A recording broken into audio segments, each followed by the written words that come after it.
Ang iyong ganda ay hindi lang basta pangkaraniwan.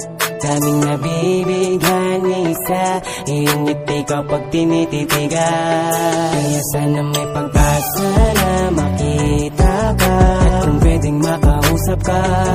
Masyado mo akong natala sa iyong mga mata, at sa giling mong kakaiba.